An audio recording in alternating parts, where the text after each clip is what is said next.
What is crackling, everybody? Welcome on into the Heat Check Fantasy Podcast, powered by Numberfire. That is right here on the FanDuel Podcast Network and Numberfire.com, as we are getting you set for the AT&T Pebble Beach Pro-Am this weekend. It is a unique format, it is a top-heavy field, and it's probably going to be a whole lot of fun. My name is Jim Sonis. I am a senior writer and analyst for Numberfire.com. Joined here, as always, by Brandon Gadula. He is the managing editor for Numberfire. Brandon, the Super Bowl is in the books. It is officially, I guess, we're allocating more thought to PGA now, so that's good. We can focus more on this. No more NFL football to distract us. How you doing today? I'm still I'm still coming down from the Chiefs win because I wanted the Chiefs to win, but equally, I'm still reeling from Tony Finau's fall from grace. Did you have as much Finau as I did in DFS, or is it just because you like Finau? I just wanted Tony Finau to win. He's one of everyone's favorite players, but yeah. I slacked you on Friday that Finau was I think it was after that putty hit on 16 with the Kobe Bryant jersey. I was like, Tony Finau might be my favorite golfer, and I have that. So he's potentially my favorite golfer. I'm undecided. Still a free agent. Matthew Fitzpatrick might be up there. But It was that combined with the fact that I had a pretty decent amount of DFS exposure to Tony Finau, and the points gap between first and second is significant enough to make it hurt when you fall down the standings. So that was not fun, for sure. Multiple reasons to be sad leading into the Super Bowl. Yeah, and according to Data Golf, they have a win probability model. Tony Finau was 91.5% to win through 16, which is just, if you like golf and don't like Tony Finau, I actually wouldn't like to know why, because we're going to disagree, but we will fight. We'll exchange fisticuffs. Yeah. So I don't want to recap last week too much, but I'm just kind of disappointed with Tony's letdown. Yeah, and we could say that it's a bounce-back week for us, but there's no Tony Finau in this field. And in fact, the guys in the tier that Tony Finau is in last week, not all that enticing. I liked that mid-range last week. For the Pebble Beach Pro-Am, things a bit more top-heavy. We do have Dustin Johnson, Patrick Cantlay, and Paul Casey. That's fun, but the drop-off after that is significant. We'll talk about that in just 1 second, but first, little schedule update for this week. I mentioned no more NFL football to worry about. That is because the XFL is kicking off this week, and we are going to have an XFL podcast coming for you on Thursday.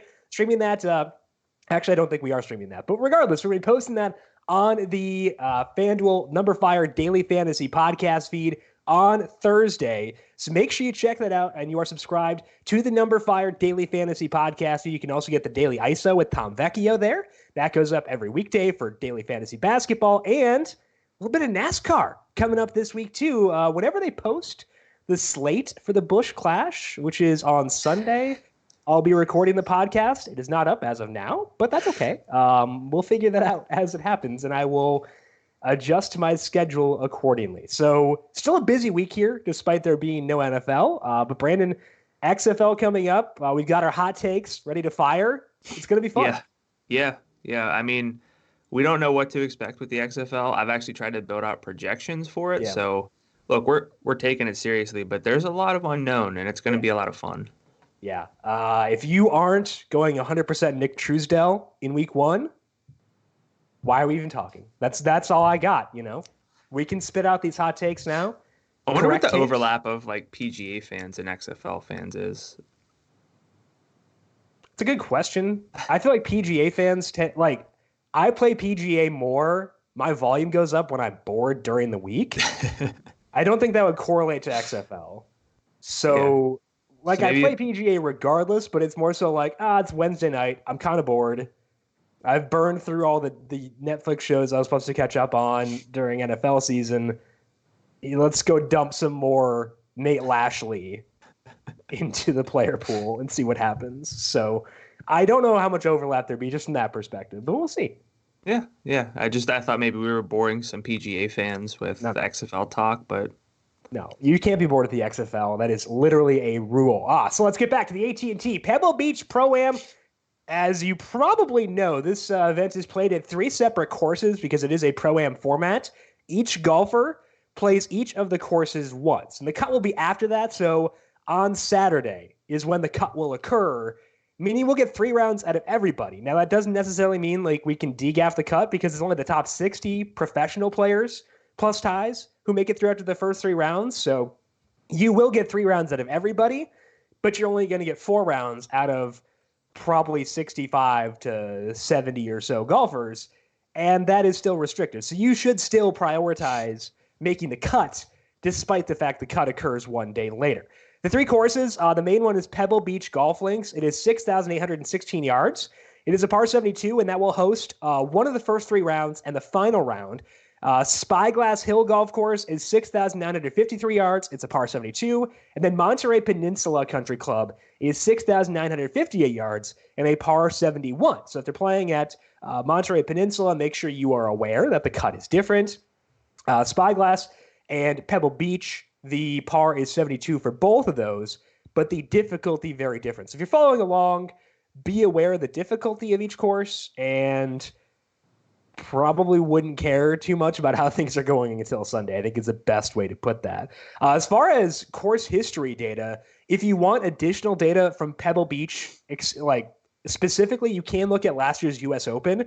That did host Pebble Beach did host the U.S. Open last year. So you can pull some course history data there, but obviously it will not include rounds at Spyglass Hill and at Monterey Peninsula. So, Brandon, what do we got here as far as stats for the Pebble Beach Pro-Am?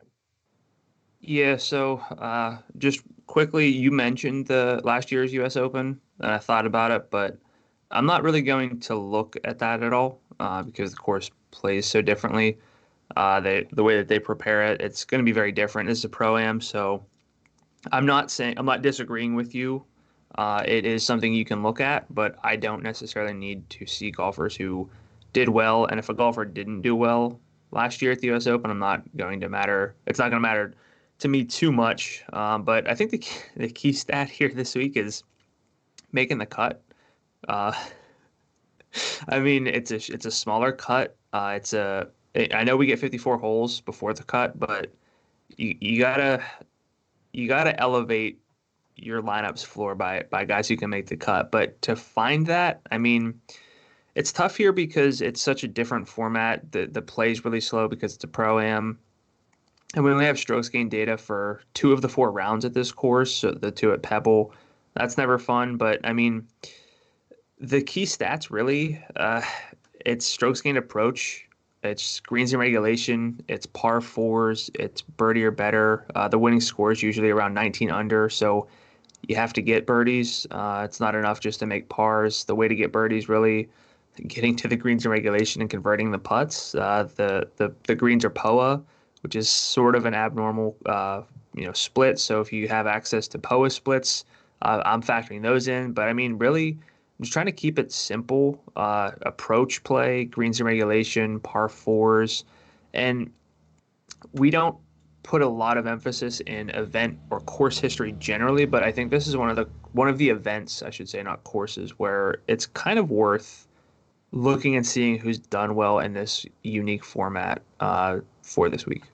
It's not just a unique format, but they're also like unique courses because they're short, but guys who aren't super accurate have still kind of done well in the past. Like Phil Mickelson won last year, and he was 185th in driving accuracy on the tour.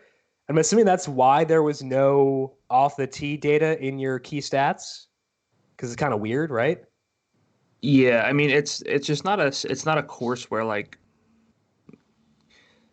to me it's more of a second shot format, and like we're gonna talk about Dustin Johnson in a second. He doesn't rate out as accurate. We know that he can gain a leg up with his distance, but it's not enough to me just to be accurate or long off the tee. I mean, those are weighted a little bit in my rankings, right. But as far as the key stats go, it's more about scoring.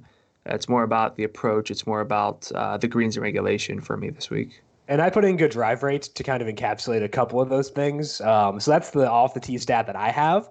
But Good in drive rate is probably general one of the best stats, like best for traditional this. stats that there are. Right, because it doesn't penalize the bombers necessarily, and it doesn't kill the guys who feast just on accuracy. Like if it were just distance, Chaz would be gone. Chaz would be dust. But he finished really well here in the U.S. Open. He's done well at Pebble Beach in the past. So I don't want to omit certain golfers who fit to one archetype, which is why I decided to go with good drive rate for that. Let's dive in here to golfers who have done well at Pebble Beach in the past. And Dustin Johnson is here pretty much every year. He does well pretty much every year. He has won a couple of times here, a bunch of top 5 finishes. So let's talk about Dustin Johnson here and then talk about how we're handling DJ broadly for this event. Yeah, so he's been dominant at Pebble. He doesn't really fit the idea behind Pebble because he is so long, but I mean, we can see golfers adjust their games, especially someone as good as Dustin Johnson. He's $12,400 on FanDuel, so he's the most expensive golfer in the field, and we've kind of seen the worst from him of late. And I'm actually going to talk more about his current form before I even dig into the form at Pebble. But I think that he's trending back up quickly. He was 57th at the BMW Championship, then 29th at the Tour Championship back in the FedEx Cup playoffs, which is not good. He was 7th at the Tournament of Champions, though, to kick off this year, and then was runner-up last week at the Saudi International. So I don't think we should be too fearful of Dustin Johnson's fall performance when he cooled off. He's made the most of his chances at Pebble Beach, or I should say the Pebble Beach Pro-Am. He's made 9 of the past 10 cuts with a win way back in 2010, 5 more top 5 finishes there. He was 45th last year, but I don't really think that with the field being what it is, we're in a position to care at all that he was 45th last year because this field falls off very quickly. So he's shown life the past 2 events. Both were, recent. So how are you handling Dustin Johnson this week? Yeah, I think we were pretty wary of DJ back in the summer, and it was like, is he hurt? Blah, blah, blah. And then he had knee surgery.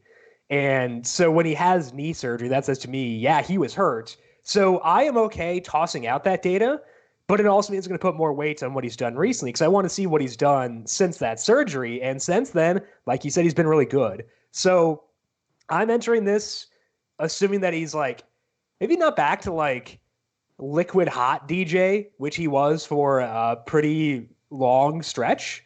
But I would still grade him as being the best golfer in this field by a fairly significant margin. I agree with your assessment of where he's not a course fit, but I don't care because he's just that much better than everybody else. So DJ, I feel pretty good about him. I don't know if it's good enough given his salary to go like 70%, but I will be either even with the field or above the field, I would say, on Dustin Johnson. So you said he's like significantly the best golfer in this field to you?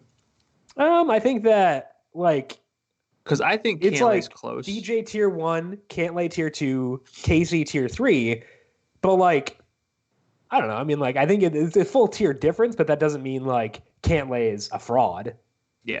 Like, I love Cantlay. Yeah, we know that you love Patrick Cantlay, I'm surprised you didn't name as your favorite golfer instead of Tony Finau. But Tony Finau is more fun. I've probably used Cantlay more often in DFS, but Finau's just more fun, I think. I like both, but yeah, I mean, DJ is the 1A to me. Cantlay's more of a 1B than a 4th tier apart. Paul Casey's 3rd, but then it's such a big drop. And I mean, I think that 70% is fine. I think 80 to 85% Dustin Johnson's fine based on his cut odds. So I really don't have any issues with Dustin Johnson. I don't think the price is too high. It probably should even be higher for, but I'll take it 12-4. So we're both in on Dustin Johnson this week. You are a little bit more than I am, but it's not a major gap, and we're both in overall. FanDuel has partnered with the NBA to make this year's World Fantasy Basketball Championship the biggest and most exciting fantasy event ever.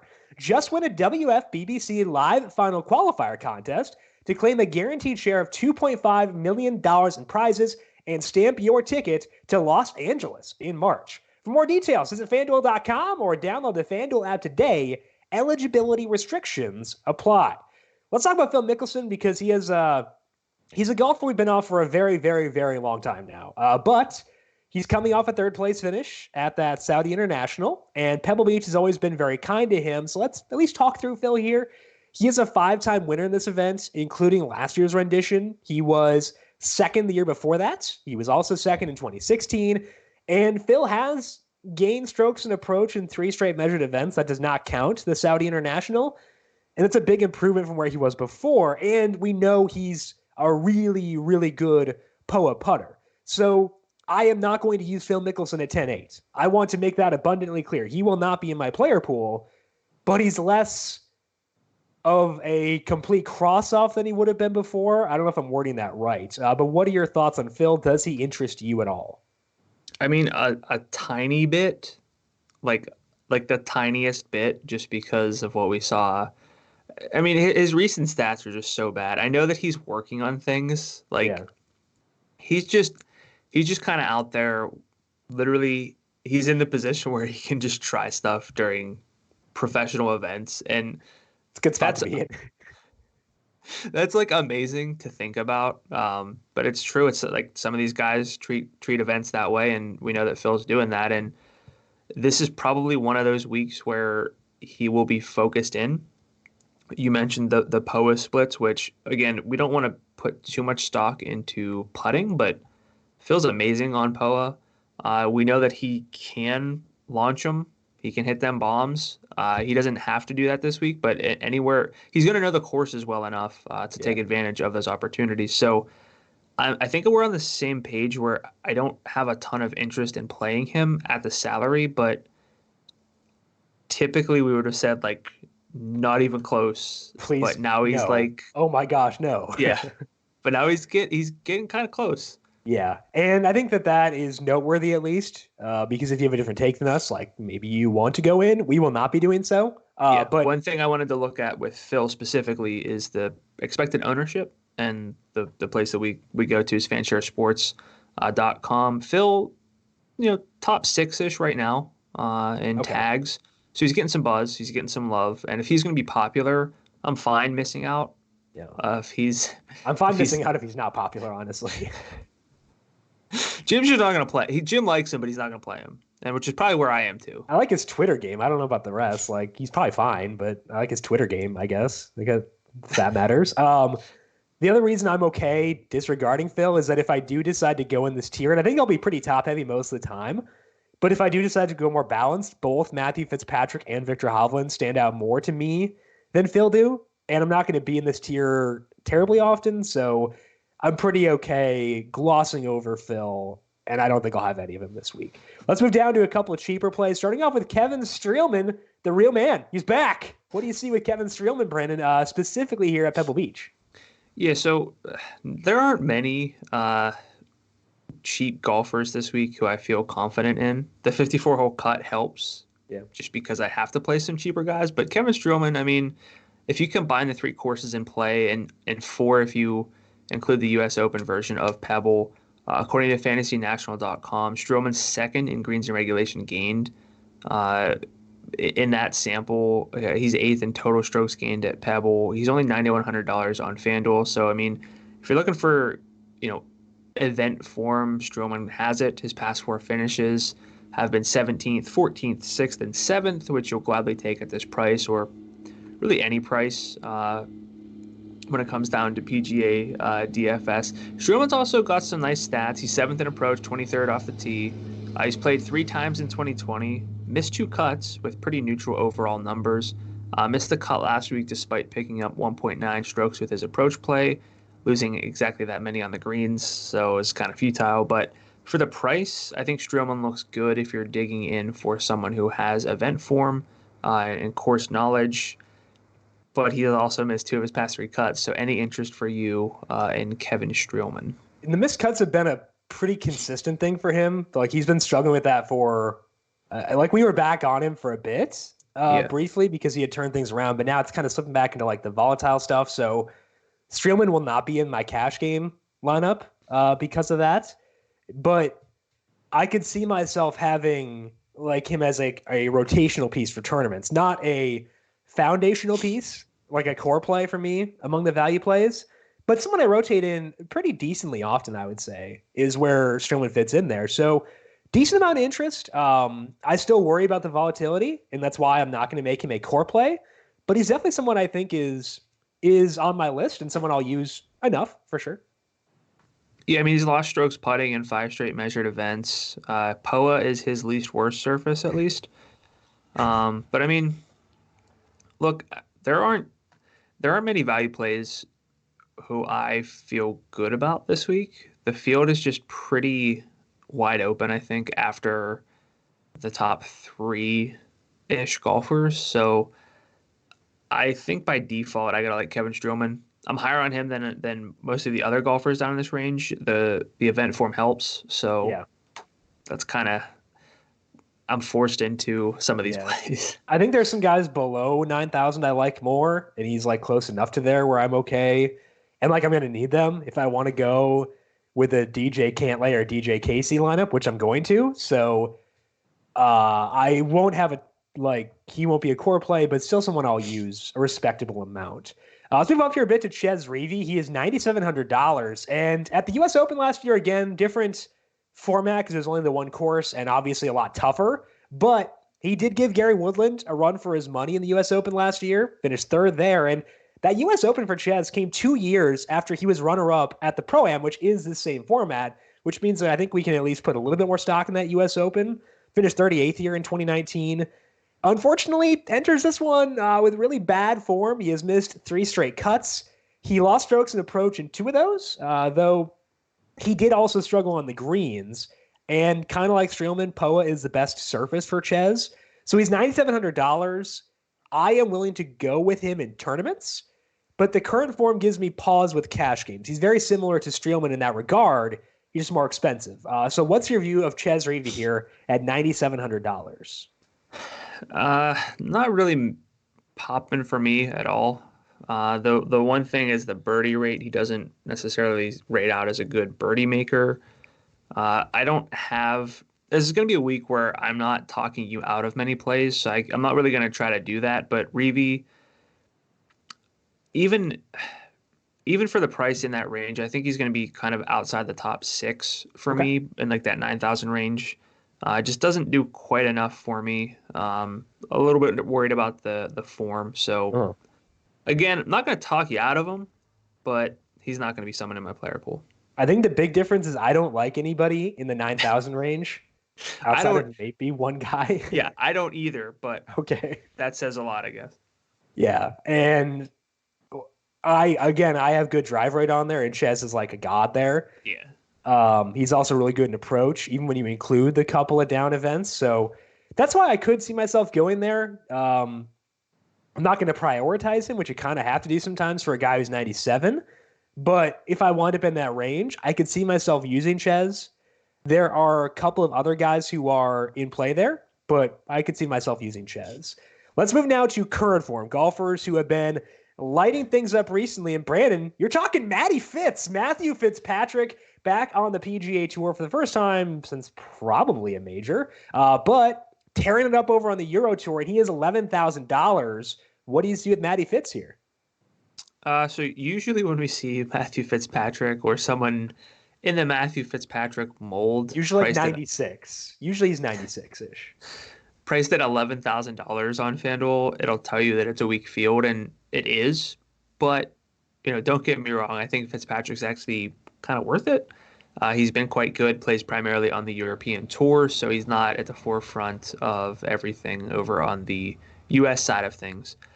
He's finished 7th at the WGC HSBC back in November, then 10th and 9th in 2 more late 2020 European events, was 2nd at the Abu Dhabi HSBC in January, 45th last week at the Omega Dubai Desert Classic, but his strokes gain data when on the PGA Tour is good. 26th off the tee, 20th in approach, promising small sample POA splits, 33rd last year in approach on the European Tour. There aren't a ton of slam dunk plays. There aren't a ton of must plays for me this week, but I do like Fitzpatrick at $11,000. So how does he shape up for you? I don't know if it's like a confirmation bias thing, but we had talked about Fitzpatrick entering, I think it was one of the majors last year. We were talking about him because his approach data on recent PGA Tour events had been like weirdly really good. That was not a strength of his in the past. Like when he was younger, he was kind of like a short game guy who did really well there. But the approach numbers kind of carried over throughout the summer, and now we've seen him doing so well on the Euro Tour that, like, again, it could just be confirmation bias, but to me it says, he's still a younger guy, probably around like 26 or so. We could see him make gains in his ball striking, and if he does, when you pair that with his short game, good things could happen. So I am inclined to buy into Fitzpatrick at $11,000, and I think that when you combine the data with what we've seen abroad, it makes sense that this could be a legit surge, not just some fluke. Yeah, so he's 25. He's young enough to kind of buy into the small sample, like you said. He rates out really well, and he's actually got good cut odds for me, especially relative to someone who's been as volatile as like Phil, which Right. I know you have to kind of take into consideration. But I feel like I think weirdly Brandt Snedeker is more popular than I realize, maybe. But like with Phil right there, I kind of feel like Fitzpatrick will go overlooked this week. That would be my guess as well. Is Snedeker popular because of the Zach Suture thing? It's possible, but like, yeah, he named Snedeker as like someone to pay up for, and then he went off that week. Yeah. I mean, Sned's is second in fan share tags, so yeah, getting a lot of buzz.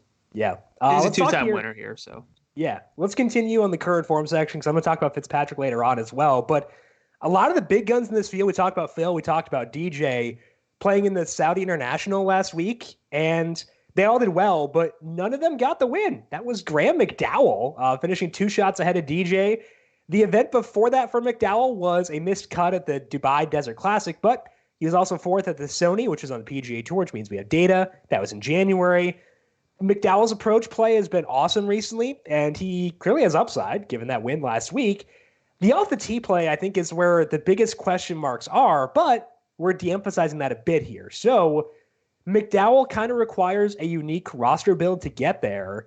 Is he someone you think you'll use at 10-4? Possibly. I wasn't necessarily considering him too much, especially coming off the win. I know it's overseas, but I think that'll factor in a little bit. You mentioned the approach play; it's been good. That's the big thing for us. I just don't necessarily know how often I'll be in this range. I don't mind Daniel Berger. I like Victor Hovland this week. Russell Knox at 10,000 is piquing my interest. So he might be more of just a play who I don't really get to because of the roster construction. But again, it's not one of those plays where I'm like, don't play him. It's just I don't think that I'll get there. I think we're on the same page here because he's kind of in the fill zone for me where it's like, yeah, he's fine. But he's not at the top of my list in that zone. I'm not going to be in that zone super often. And I think that's enough where, like, if I wound up having McDowell, I wouldn't be sad about it. If I couldn't get up to Hovland or couldn't get up to Fitzpatrick, like, that'd be fine. I wouldn't be seeking him out, though. He did win a U.S. Open at Pebble as well. I think people will put stock into that. So he might be a little more popular than I want him to be. I think it's fine to have him be a little popular, but again, I try not to chase anyone who's popular who I'm not necessarily sold on myself. Yeah, I think that makes sense. Let's move down to a true value play. First one we've discussed here. That's Harry Higgs, $9,000. I actually considered having Higgs as my current form guy as well. So I want you to talk through Higgs. Seems like kind of a fun dude. So you talk through him, and then we'll figure out how we're handling him. Yeah, he was all over the broadcast last week at the Waste Management. He had the Seinfeld bit. He's riding his club, hitting 80-footers. He's embracing the event. I respect it. And look, frankly, I mean, this is probably a good event to have that kind of mentality. Yeah. So, you kind of can't be like too intense because, like, with the amateurs playing and like celebrities, there's gonna be some debauchery, and you kind of gotta just be okay with that. Yeah, I mean, look, so he was 25th last week. He was 9th at the Farmers the week before. Missed the cut at the American Express by 1 stroke, but again, he's a fun guy. I think he'll probably adapt to this format quite well. Now, the big issue, the elephant in the room, is that he lost almost 6 strokes with his approach play last week. That's always a red flag. But he did pick up 3.6 the week prior, and he's gained at least three full strokes with his approach play and 3 of 10 measured events on the PGA Tour. He's gained off the tee in every week. Value is hard to find this week.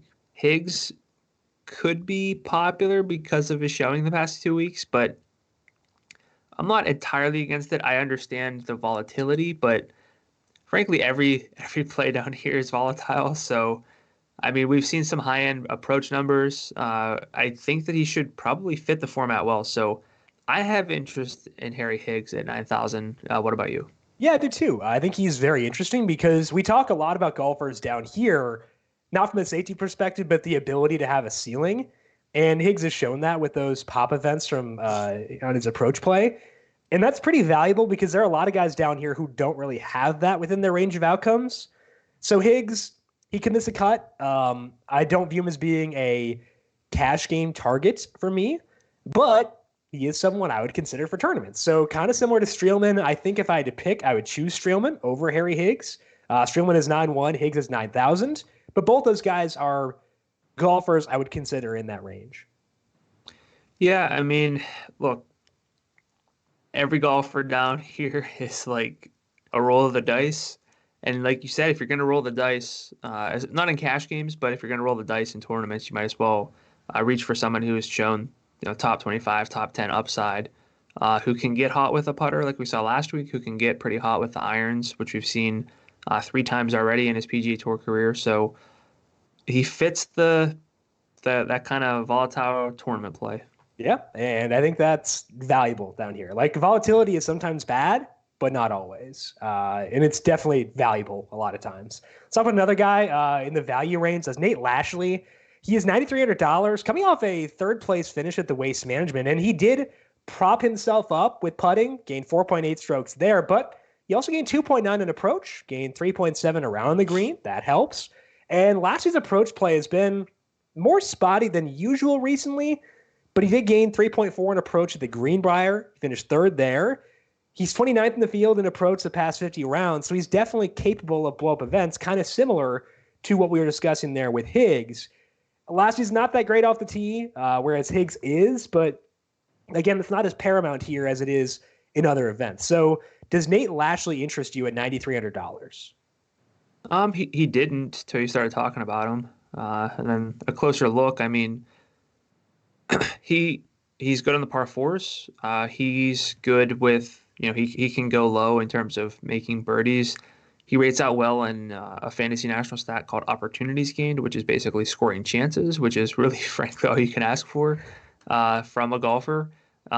His POA splits are positive. It's not I think it's 22 rounds for him, so It's not great, but it's better to have him be slightly positive than super negative. So, yeah. I mean, for the price, in a week where I'm not loving a lot of value plays, I don't dislike the idea of playing Nate Lashley. Yeah, and like I said, this mid 9,000 range is not a good one to me. I do like Vaughn Taylor. He's 94.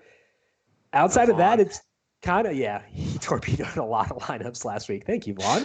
Vaughn gone, but I'm still interested in him. It's just outside of that where things get kind of shaky. So I think I'm willing to consider someone like Lashley just because this range is kind of barren. I prefer Streelman over Lashley. So again, maybe Streelman's actually higher on my list than I thought he was, but I'm okay with that. Like, I think that Lashley's still worth considering is the way that I'd phrase that. Let's take a look at what bookmakers are saying here for this weekend.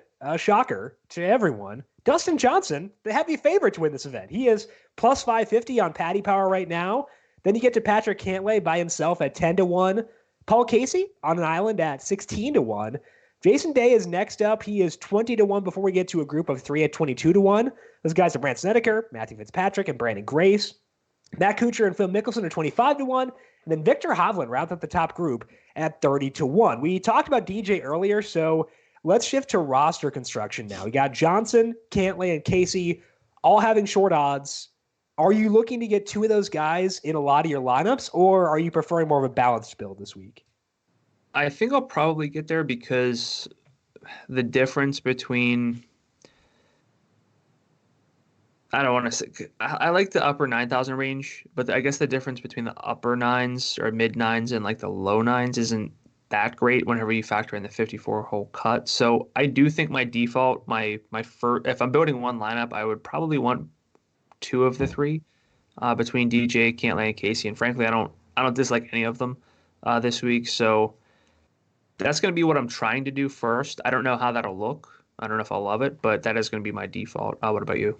I think that's the way that I'll be leaning too, and I'll be going there in cash games as well. I don't usually go top heavy in cash games because I want the safety of the lower salary guys, but there are actually golfers below 8,000 who I think has some safety and some upside. So I'm really okay going a bit more top heavy.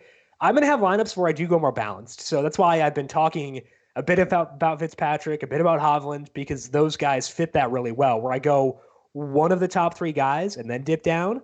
But I think that more often than not, my default build, as you phrased it, would be to get two of those studs in. Yeah, I mean, you want to maximize your cut odds, I think, in a cash game. That's like the number one. I mean, I had 5 guys make it through. You had 4 in our head-to-head. You had Tony Finau, though, and it was, I mean, you had Tony Finau. I was okay. You had Tony Finau and Justin Thomas. I had Rahm and neither of those two, and you almost beat me. Yeah, I was ahead of you on Sunday, but you had a lot more bullets to fire because of the 5 guys making the cut.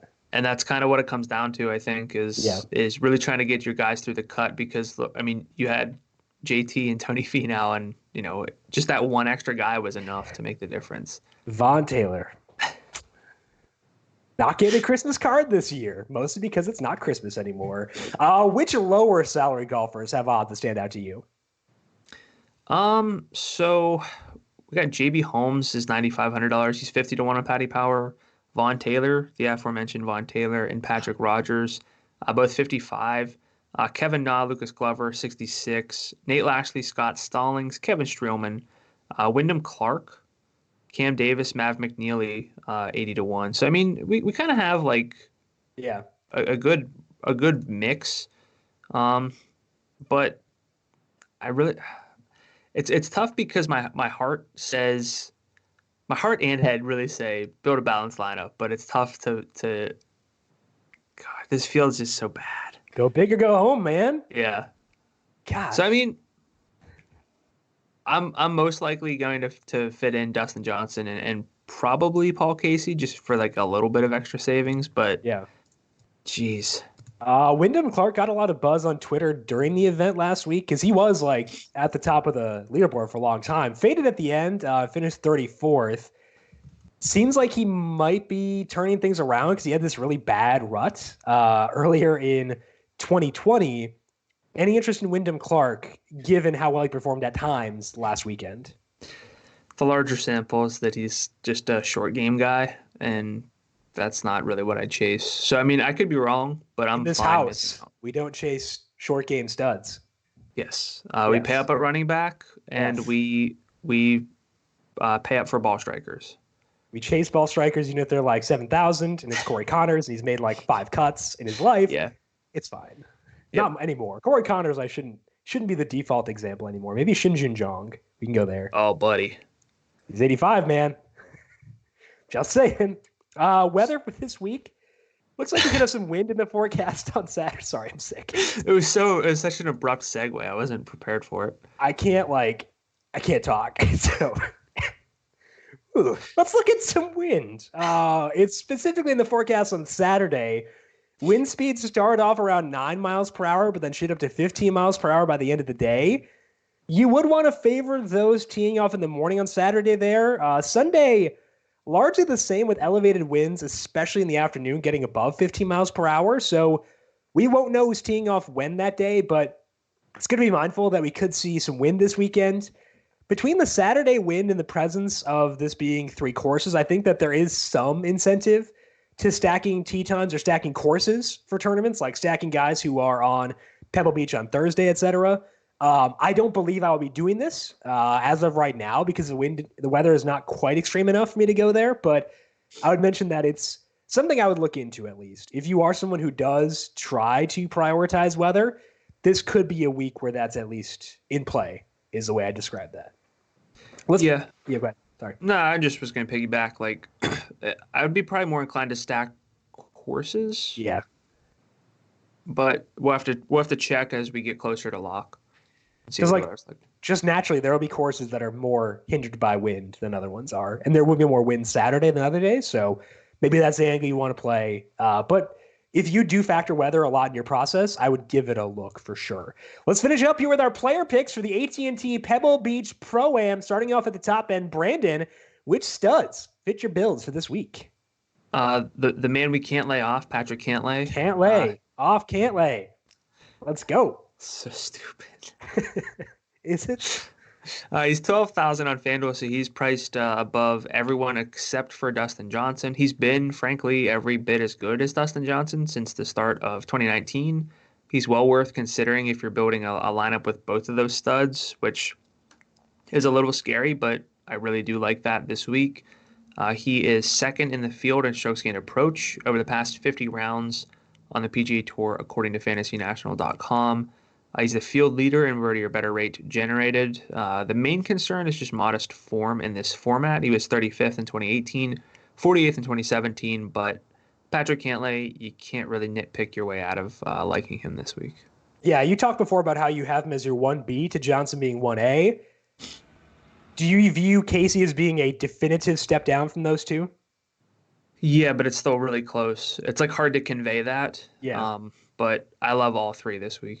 Okay, I think that's fair. I do have Dustin Johnson as a tier of his own because, again, he's not technically a course fit, but he's kind of good enough where that just doesn't matter, as evidenced by the history that Brandon outlined earlier. DJ has been to 2 events since that knee surgery we discussed. He was 7th at the TOC. He gained 1.7 strokes in approach there. Then he got that second place finish at the Saudi International, so no concerns from me around the knee. I still have some concerns around DJ just because that bad summer is still lingering, and that is going to impact my exposure to DJ, which is why I'm not quite going as high as you. But again, I will be equal to the field or higher at 12-4. So just that one thing is it's not the course fit. It's just the lingering concern around the really bad summer pushes me a little bit lower. You can leave him out of our head-to-head this week if you'd like. I'm probably not going to do that.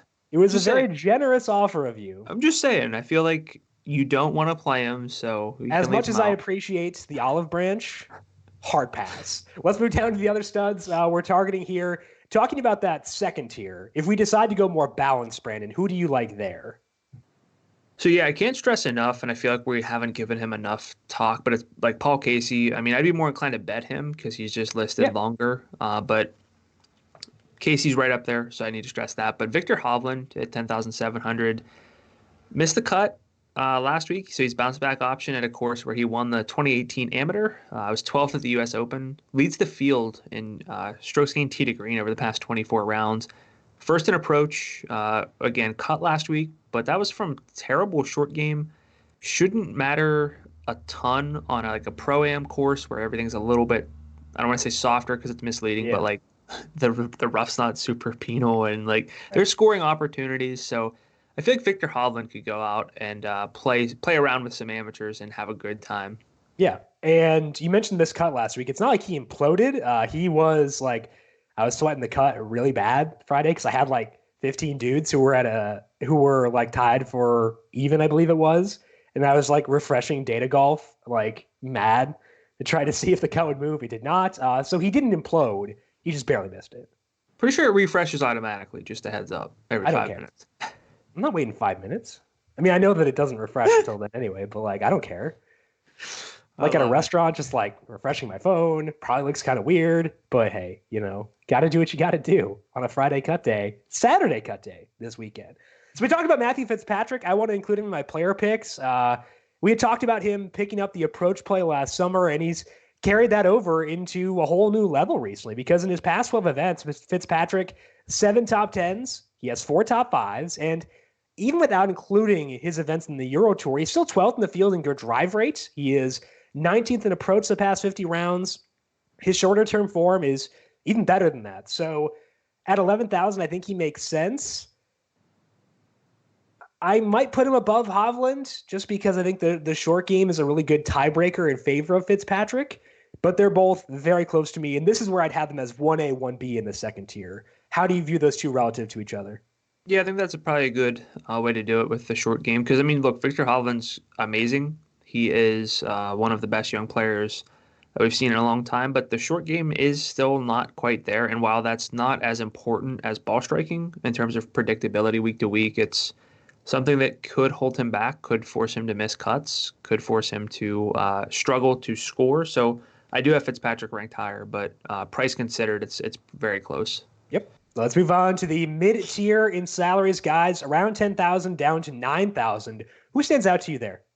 I'm going to go right at 10,000, which I normally don't do, but if you're building a balanced lineup, I think this is someone who really stands out. It's Russell Knox. Again, $10,000 on FanDuel. He is fourth in strokes gained approach, third in greens and regulation gained over the past 50 rounds on the PGA Tour. He's played the weekend in 4 straight events, 37th or better in all 4. 2 straight top 15s for him at Pebble Beach. So can't really knock Russell Knox this week. I think he fits the balanced build. I know I didn't mean to do it. Was that on purpose? Okay. No, it just happened. But, I mean, I might toy around with, all things considered, like Dustin Johnson and then really trying to hover right around 10,000. So Knox could be, I wouldn't say the second most expensive golfer, but yeah. I think Russell Knox could go completely overlooked based on the studs this week. And now I guess the public's default roster build will also be top heavy, which means there is some incentive to go balanced. You don't have to do it in a lot of lineups in order to like be semi-different because like if those lineups do well, who cares?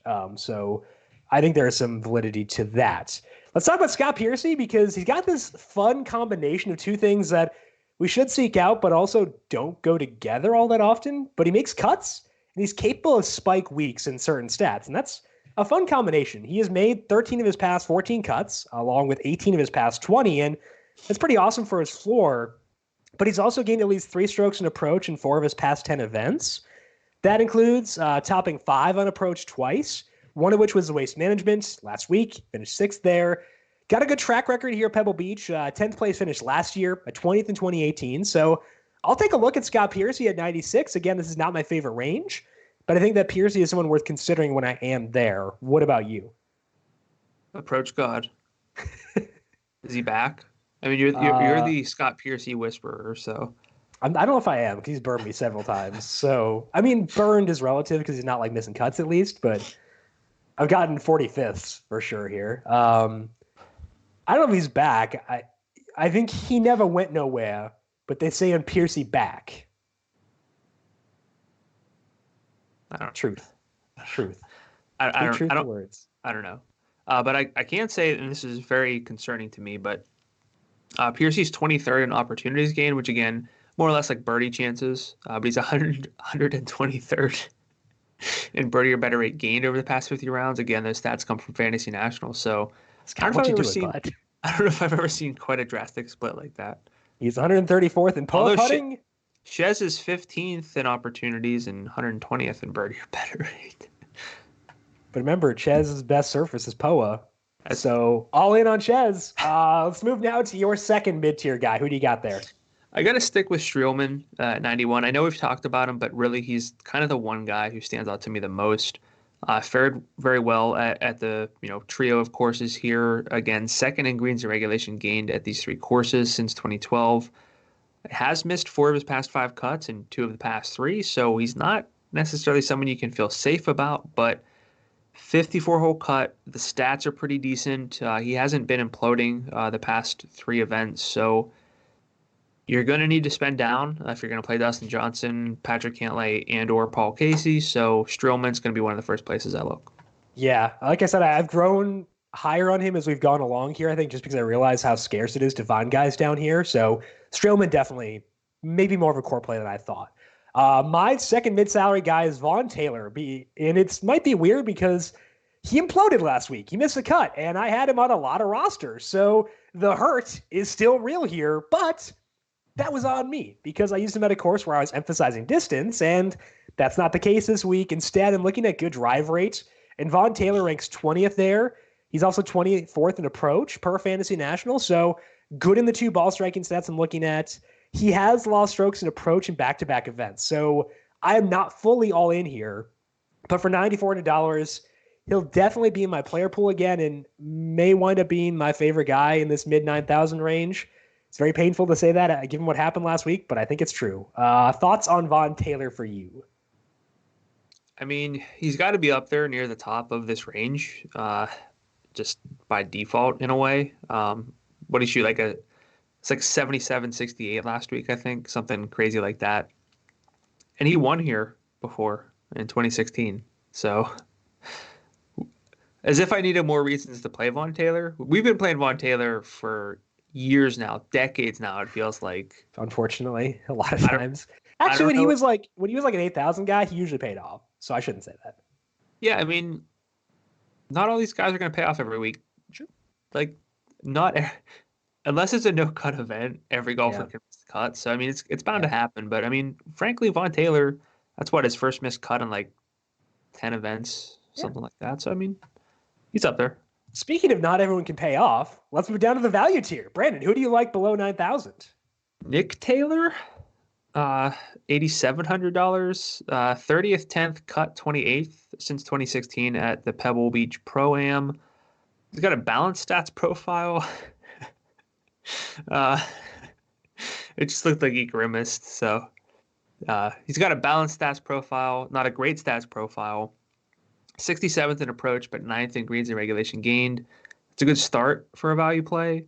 And he's third in cut odds in my simulations among golfers below 9,000. So that alone is enough to get me excited if I'm going to be in this range, which I'm going to try not to be. But yeah, I think that like we were talking about not valuing the U.S. Open, but he did finish 43rd here in that. And like in that field, I think that's actually like a plus because it means A, more experience on this course, even when it was more difficult, and B, he made the cut. Like that's valuable. So I think in his instance, the way that I view the U.S. Open is it can't hurt you. Yes. It can only help you. That's the way that I view it, and Nick Taylor does benefit there. My first value play is Adam Long.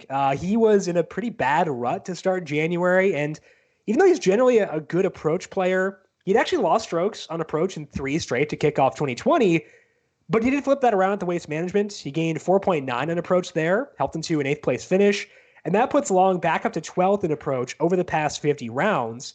Also 22nd in good drive rate. He is 32nd in POA putting, very small sample. But he's $8,800, and he seems to have some solid finishing juice. So I'm going to take it at $8,800. Brandon, what do you think of Adam Long? Tournament only play, but I mean, frankly, none of these guys down here should be considered like a firm cash game play. He's very clearly got like that upside. The approach numbers have been like slightly negative, which is fine by me. And if you adjust for them on data golf, like he's been good with his approach numbers. So I wasn't really in on Adam Long, but he's going to be in my player pool now. So thanks, Jim. I'll take it. Hey, 2 guys I've talked you into. Let's go. This is more than usual. I'll take it. Who else do you like here in the value range? I have Aaron Wise. He's the second most likely golfer below 9,000 to make the cut in my simulations. The irons, definitely not anything to write home about. He's 83rd in approach over the past 50 rounds, but he can score. He's 4th in birdie or better rate, 5th in greens and regulation gains. So I like that. He was 15th here 2 years ago in his only attempt at this format. And again, kind of one of those like all or nothing plays. Sure. So Aaron Wise is going to be someone who I have sprinkled into my tournament lineups. Who is first in cut odds below 9,000? It's the man we're just about to talk about. Oh, Cameron Tringali. Let's go. He's coming off a missed cut, but hey, who cares? Mostly because of bad putting. He actually gained 1.3 in approach in Phoenix, so hey, whatever. And that missed cut for Tringali, probably why he pops in your model, is that it was his first missed cut since August. We like to target consistent golfers coming off a missed cut, and Tringali does fit that. He is 41st and better in each stat that I'm looking at this week, and POA is easily his best surface. So I was talking before about $8,000 golfers who I like a lot, who make me feel good about a top-heavy approach. Tringali is the number one guy there as far as someone who makes me okay going top-heavy. What about you? Yeah, he's the number one down here pretty clearly. He should probably carry ownership, but we're guaranteed 54 holes. I still want to make sure that I'm not playing suboptimal plays, but I don't think Tringale's suboptimal. I think he's just kind of objectively one of, if not the best plays down here. So he's going to be a core staple. He might even make my cash game because it'll probably help me get that second stud in without too much concern. Yeah, and again, I'm probably leaning that way as my default cash lineup build. So it's gonna be a 3v3 for us probably. Be potentially more, depending on Vaughn. So we'll see. Win picks for the AT&T Pebble Beach Pro-Am. You won the bobblehead again, or the bobble hat again, as mentioned. 4 in a row. Yeah, I know. This is tough. Do we lop off the top 3 guys, or how do we handle that? You're the host. I just trust you. Top 3 then. We're gonna lop off the top 3. And then the longer guy is 50 to 1 or longer. A little compensation for lopping off those top 3. So who do you have for your first pick? So 50 to 1 or longer, or anyone I want. Yeah. Except for DJ Cantlay and Casey. Yeah. I guess I'll take, because it's between 2 guys at the top. Yeah. Give me Fitzpatrick. Okay. This is what I get for losing. This is what I get for using Von Taylor. I have no one but myself to blame. Okay, so 50 to 1 or longer. I'm going to go Chaz.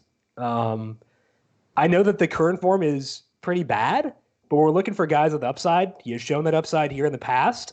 He does still have a good stats profile, even when you include the recent events. So I'm going to go Chaz Revere, who is 60 to 1 as my guy there. And then I'll go Hovland as my shorter guy. All right. Do I take Von Taylor? Yeah. I do? I just take him? I think he was the only other guy I considered down here. All right. So I got Von Taylor.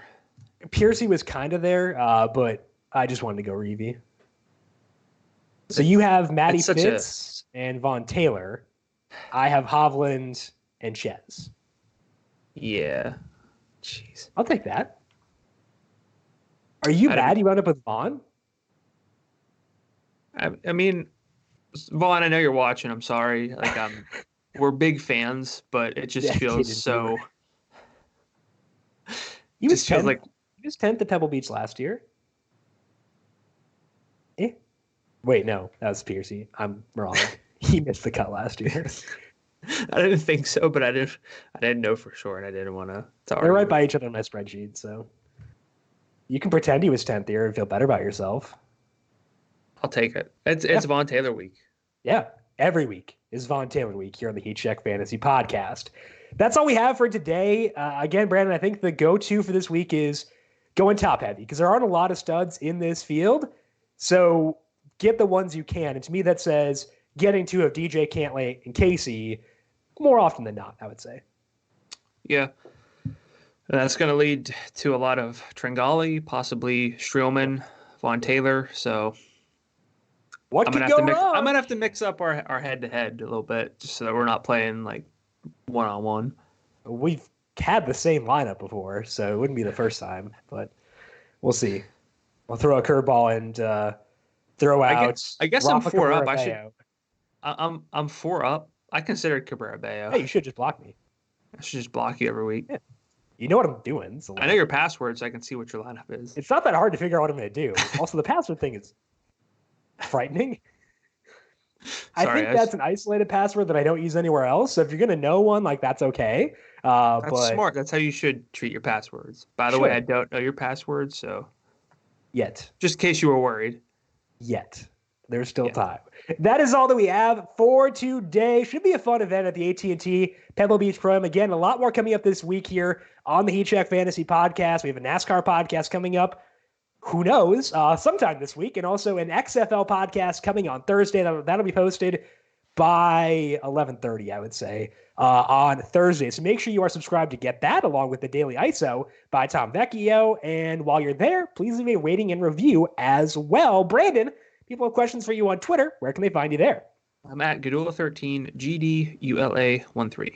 And I am at Jim Sannes, JimSannes.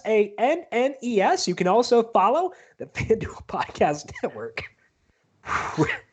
The FanDuel Podcast Network at FanDuel Podcast. I don't know why I spelled it out. We're good. We're coasting here.